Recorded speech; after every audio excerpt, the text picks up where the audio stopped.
খেতে খেতে পেট ভরে গেছে, কিন্তু মন চাইছে আরো খেতে। এমনটা প্রায় সকলেরই হয় যদি খাবার হয় খুব সুস্বাদু। আর এমনই একটি খাবারের রেসিপি আজ আপনাদের সঙ্গে শেয়ার করব। হ্যাঁ বন্ধুরা, আজ আমি বানাবো মিক্সড ফ্রাইড রাইস। নমস্কার, আমি শ্যামলী আর আপনারা দেখছেন অঞ্জন শ্যামলী রান্নাঘর। চলুন শুরু করি। নিয়েছি 250 গ্রাম চিকেন, যেগুলি ছোট ছোট টুকরো করে নিয়েছি। আর ম্যারিনেশনে দিচ্ছি কিছুটা লবণ, হাফ চামচ গোলমরিচ গুঁড়ো, 1 টেবিল চামচ আদা রসুনের পেস্ট। ভালো করে মাখবো আর 15 মিনিটের জন্য ঢাকা দিয়ে রাখবো। নিয়েছি 250 গ্রাম মাঝারি সাইজের চিংড়ি মাছ, এটিও ম্যারিনেট করে নেব। কিছুটা লবণ, হাফ চামচ গোলমরিচ গুঁড়ো ও 1 টেবিল চামচ আদা রসুনের পেস্ট দিয়ে ভালো করে মেখে এটিও ঢাকা দিয়ে রাখবো। একটি বলে নিয়েছি 400 গ্রাম লং গ্রেন বাসমতি চাল, ধুয়ে নেব অন্তত 4 থেকে 5 বার আর জল দিয়ে ভিজে রাখবো অন্তত 30 মিনিট। ওভেনে প্যান বসিয়ে দিয়ে দিচ্ছি কিছুটা সাদা তেল। তেল গরম হলে দিয়ে দিচ্ছি ভেঙে রাখা 2টি ডিম। লবণ আর গোলমরিচের গুঁড়ো দিয়ে লো ফ্লেমে ভাজতে থাকবো। ডিম কিন্তু বেশি ভাজবো না, হালকা ভাজা হলেই তুলে নেব।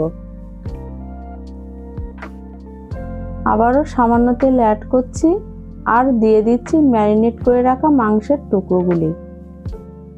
লো ফ্লেমে 3 থেকে 4 মিনিট ভাজবো, যাতে মাংসের টুকরোগুলো শক্ত হয়ে না যায়।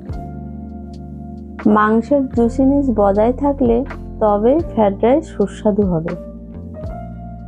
মাংস ভাজা হয়ে গেছে, তুলে নিচ্ছি। সবশেষে ভাজবো চিংড়ি মাছ।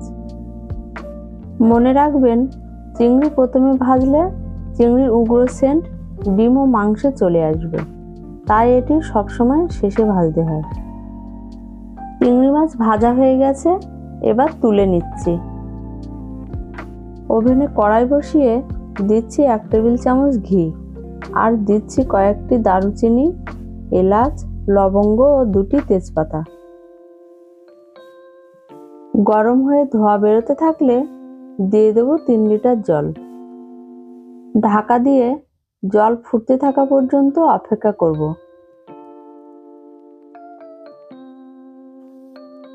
দেখুন বন্ধুরা, জল ফুটে উঠেছে। দেব 2 টেবিল চামচ লবণ ও 1 টেবিল চামচ ভিনিগার। ভিনিগার দিলে ভাত ধবধবে সাদা হয়। চাল ভিজিয়ে রেখেছি, অন্তত 35 মিনিট হয়ে গেছে, এবার সেটি দিয়ে দেব। যেহেতু চাল এতক্ষণ ভেজানো আছে, তাই মাত্র 4 থেকে 5 মিনিটেই ভাত রেডি হয়ে যাবে। দেখুন বন্ধুরা, ভাত 90% রেডি হয়ে গেছে, বাকি 10% ভাজার সময় হয়ে যাবে। এবার চালনিতে তুলে জল ঝরিয়ে নেব। আবারও ওভেনে কড়াই বসিয়ে দিয়ে দিচ্ছি 50 গ্রাম সাদা তেল। তেল গরম হলে দিচ্ছি 2টি তেজপাতা, 2 টুকরো দারুচিনি, 3টি ছোট এলাচ ও 3টি লবঙ্গ।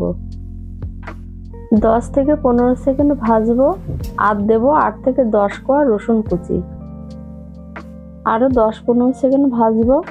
রসুন লালচে লালচে হয়ে এলে দেব 2টি মিডিয়াম সাইজের পেঁয়াজ কুচি।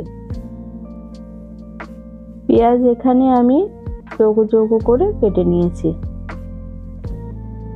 এখন দেব 1 ইঞ্চি পরিমাণ আদা কুচি। কিছুক্ষণ নাড়তে থাকবো। আদার কাঁচা ভাব কাটলে একে একে দেব 1 কাপ গাজর কুচি, 1টি মিডিয়াম সাইজের সবুজ ক্যাপসিকাম কুচি, 1 কাপ বিনস কুচি, হাফ কাপ মটরশুঁটি দানা ও 3টি কাঁচা লঙ্কা কুচি।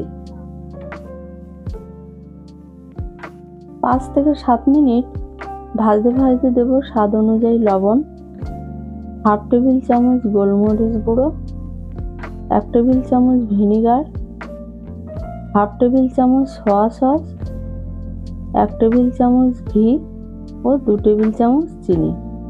যারা ফ্রাইড রাইস একটু মিষ্টি মিষ্টি খেতে পছন্দ করেন, তারা চিনির পরিমাণ একটু বাড়াতে পারেন। এবার দেব জল ঝরিয়ে রাখা ভাত।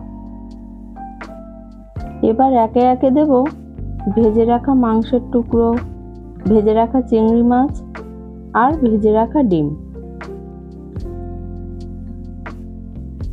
ওলটপালট করে সব উপকরণগুলি একসঙ্গে মেশাবো আর লো টু মিডিয়াম ফ্লেমে 5 থেকে 7 মিনিট ভাজতে থাকবো।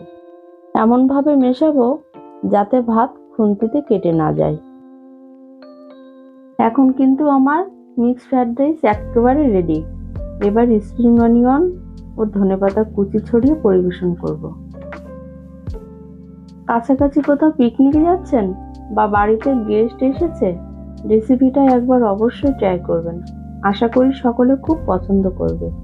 আমার এই ভিডিওটি ভালো লাগলে লাইক, শেয়ার, কমেন্ট করবেন ও চ্যানেলটি সাবস্ক্রাইব করে পাশে থাকবেন। ভিডিওটি দেখার জন্য ধন্যবাদ।